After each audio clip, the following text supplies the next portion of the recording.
Assalamualaikum warahmatullahi wabarakatuh. Nama saya Muhammad Danish bin Haslizam, nombor matrik C24A1778.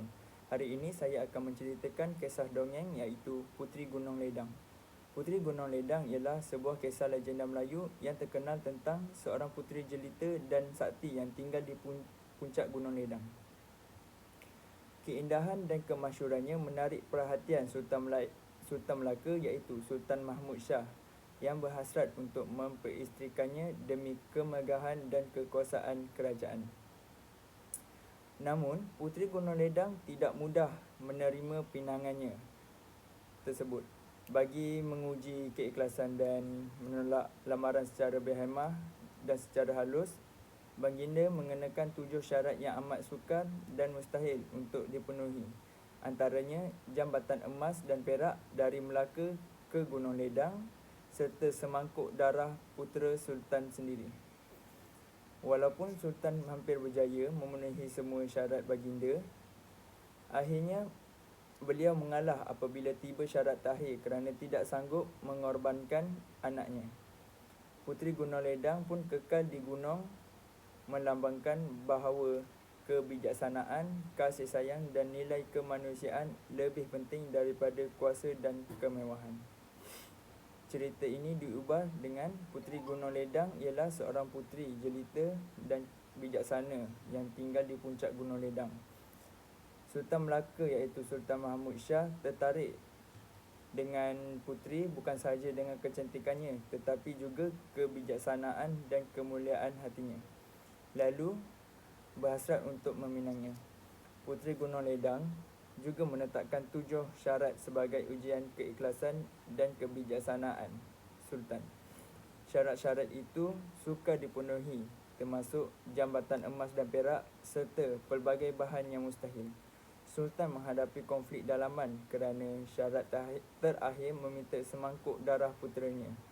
Baginda sedar bahawa cinta sejati bukan tentang memenuhi keinginan sendiri tetapi menjaga rakyat dan keluarga dengan bijaksana.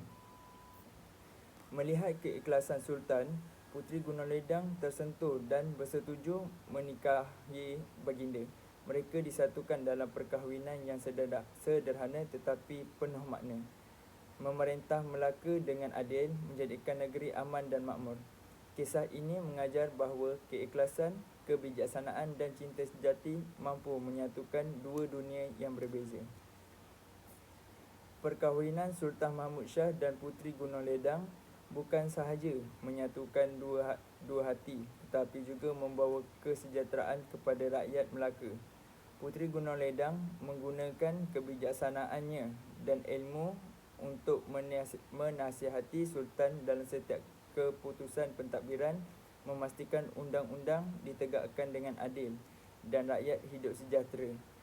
Kehadiran puteri di istana turut mengajar nilai kesederhanaan, hormat, menghormati dan pentingnya menjaga alam sekitar. Selain itu, kisah cinta mereka menjadi teladan kepada generasi akan datang bahawa kebahagiaan sejati bukan bergantung kepada kekayaan, kuasa atau kemewahan, tetapi pada keikhlasan, kasih sayang dan kebijaksanaan dalam menilai hidup. Puteri Gunung Ledang dan Sultan Mahmud Shah hidup bahagia, membina keluarga yang harmoni dan legenda mereka terus dikenang sebagai cerita penuh pengajaran dan inspirasi bagi seluruh rakyat Melayu. Struktur naratif yang digunakan ialah struktur 3 babak yang mempunyai pengenalan, konflik dan penyelesaian. Babak 1, pengenalan iaitu setup. Latar, Kesultanan Melaka dan Gunung Ledang. Watak utama, Puteri Gunung Ledang iaitu cantik dan bijaksana dan Sultan Mahmud Shah. Premis, Sultan ingin meminang puteri tetapi puteri menetapkan syarat sebagai ujian keikhlasan. Babak 2, konflik atau perkembangan iaitu confrontation. Sultan menghadapi syarat mustahil puteri. Konflik dalaman, keinginan peribadi melawan tanggungjawab terhadap rakyat dan anak. Ketegangan meningkat apabila syarat terakhir menguji pengorbanan Sultan. babak 3 iaitu klimaks dan penyelesaian, resolution. Sultan menunjukkan keikhlasan dan kebijaksanaan menolak syarat terakhir. Puteri tersentuh dan bersetuju untuk menikah. Kesimpulannya, Sultan dan Puteri memerintah dengan adil, negeri aman dan makmur. Kesimpulannya, struktur 3 babak sesuai kerana jelas ada pengenalan, konflik dan penyelesaian yang mengandungi pengajaran moral. Itu saja daripada saya. Assalamualaikum warahmatullahi wabarakatuh.